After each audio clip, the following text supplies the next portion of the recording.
Box Company at the turn of the 20th century. The building she's associated with, 500 Seneca, is currently going through a rehabilitation program using New York State Preservation Tax Credits and the Federal Historic Tax Credit Program. The F. Burke Box Company began in Buffalo in 1886 as a label printing company and transitioned over the next 10 years into box making. Mary Cash joined the company in 1891 as an office girl. She would help print out labels and affix them to boxes, but over time, her presence in the office kind of grew with the company as well. She began working for $4 a week, and by 1906, she had a salary of $100 a month. And at that point, she was also included on the board of trustees, one of only two women on the board, including Mr. Burke's wife. The kind of company grew pretty exponentially at this time, and her role grew as well. And in 1909, the company was sold to a Toronto-based paper-making company. And at that point, F.M. Burke was ready to step down, and the Toronto company asked him, well, who was going to be your successor? And he said, well, my right-hand man has always been Mary Cass, so she's the only one who would be fit to run the company. And so in 1911, she became general manager for the company. And this was the company's main factory on 70th Street.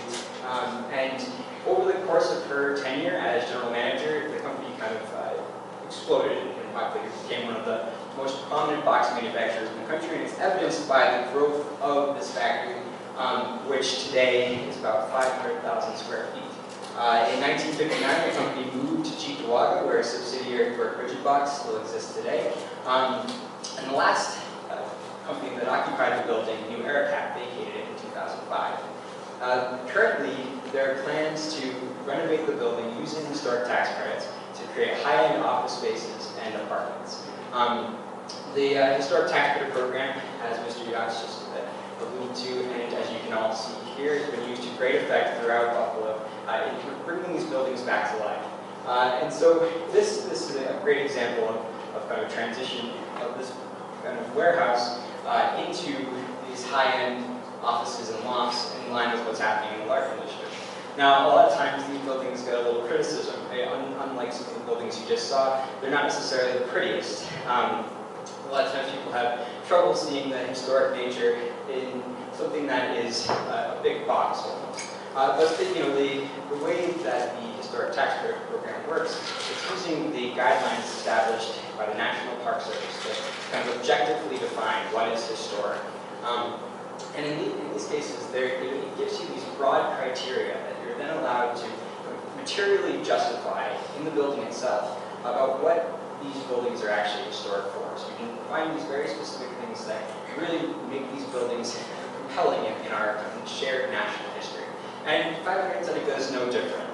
It actually qualifies under two criteria. Criteria C for architecture as a great example of a daylight factory designed by a Niederbrunn company, and Plumer and Mann. It has the large open floor plates and large glass windows. It's kind of a great example of their work and the type of architecture that you kind of see all over the city. It's also eligible under criterion A, which is tied to kind of social history in relationship to the Hydraulics neighborhood, a key manufacturing district in the city that developed in the mid-19th century and was one of the most prominent manufacturing neighborhoods in the city for the next 100 years. And then the building nearly qualified under criterion B for association with Mary Cass as one of the most preeminent businesswomen at the turn of the 20th century. But as I was saying, you kind of have to justify these connections materially.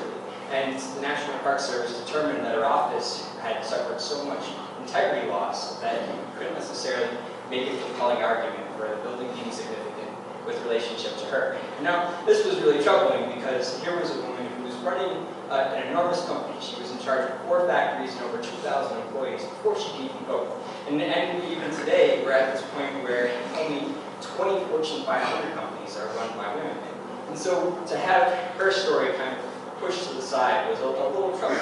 And it's not necessarily to say that the rest of the story is compelling, because it is such a great example of this building type, and it really does embody the development of that neighborhood. But when we looked at Mary Cass's story, essentially we had to condense it to 2 paragraphs and a footnote in order to kind of fit what we were asked to supply the National Park Service. And this was really troubling, because this is not just for her her business acumen, which when she reached 30 years with the company, they several of her peers at the company and throughout the business world threw her a large party and celebrated her leadership, her charisma, her intelligence, but for her role outside of the company. And she was pivotal in starting the Zonta Club here in Buffalo, which today, as Zonta International, has 30,000 members in 60 different countries. It's a women's rights advocacy group. And even though she didn't necessarily consider herself a suffragette, she was kind of all business, all the time, very serious. She kind of embodied this idea that women shouldn't ask for equality, they should force men to accept them as equal. So she was an avid golfer and a motorist at a time when most men couldn't even drive. And so, kind of in conclusion here, this building was really wonderful to work on, because as a preservationist, it's great to be using these tools that we have in order to show that all types of buildings can be considered historic, and then use these financial tools to help be a part of the revitalization efforts in Buffalo. But as an historian, it was troubling knowing that some of these tools, which help us preserve buildings, don't necessarily help us preserve the stories that go along with them as well. And so I was very happy